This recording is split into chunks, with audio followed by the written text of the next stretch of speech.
It's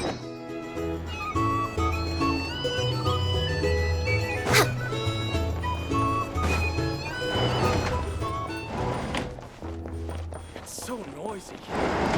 Back in my day, we'd...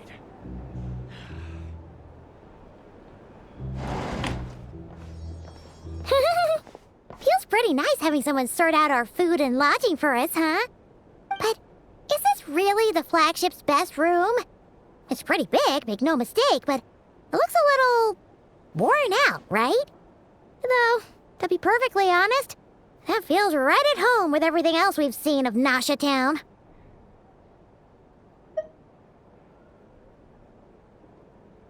You mean it's got something to do with Nod-Krai's history? Oh, that makes sense. But what exactly was this calamity?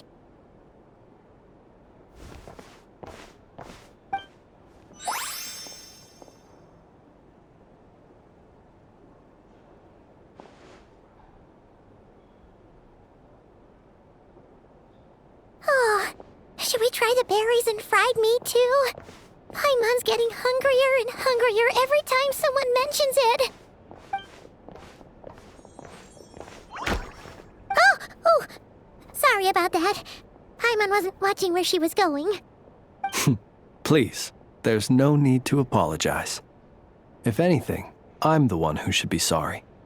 Clearly, I shouldn't have gotten lost in my thoughts in the middle of a hallway. Wait a sec. Are you staying in the room next to ours? Ah, quite the perceptive one, I see. First things first, allow me to introduce myself. My name is Kirill Chudamirovich Flintz, but please, just call me Flintz. Whoa, that's an impressively long name for sure. Ah, is that so? Names like mine ought to have been fairly common in Snezhnaya, at least in the past. Would I be correct then to assume that the two of you are travelers in this land? Yep, you sure would be. Paimon is Paimon, and this is the Traveler. We've been to a bunch of nations already, but we only just arrived in Nod-Krai today. What a rare honor it is to meet such worldly travelers. Are you here for travel too? If only I had the time to spare. No, I'm just staying the night. Oh, so you're here for business?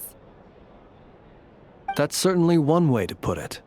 I'm a ratnik of Nod-Krai, normally stationed near the burial grounds to the north. My sole cause for being here today was to repair this lantern of mine.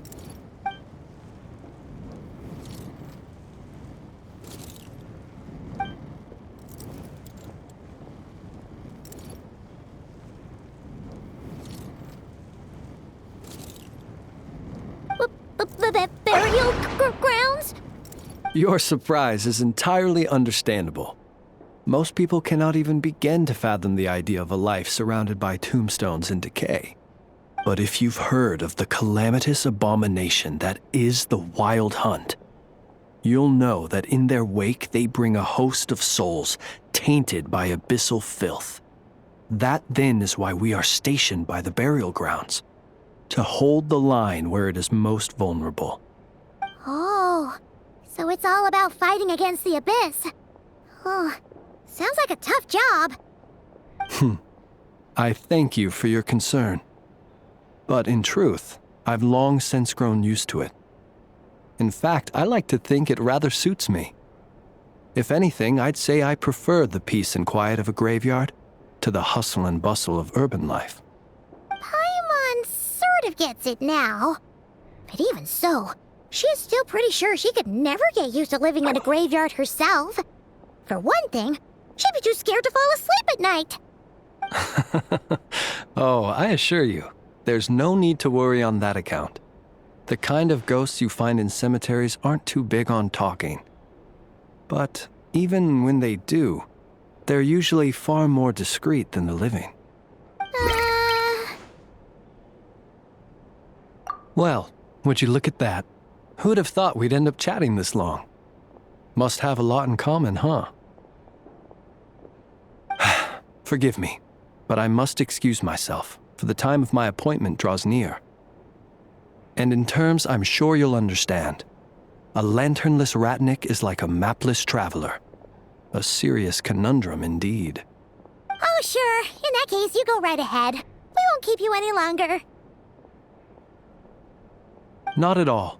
Should the opportunity present itself, I'd gladly continue our conversation another time. You're always welcome to come visit my grave. The grave I stand watch over. Your visit would bring much-needed light to that place of final rest. Right. Well, if we get the chance. Then allow me to wish you a traditional ratnik's farewell. See you by the graveside. Ugh. Jeez. What a weirdo. Not to badmouth him at all. In fact, he seemed pretty cultured, but at the same time, kinda spooky? Must be all that time he spent around graveyards. His lantern? No, not really. You mean, 'cause it was broken? Huh. Guess you've always had a nose for stuff like this. If you're worried, you can always ask him the next time we cross paths. Hey, don't you start spouting all that weird stuff too.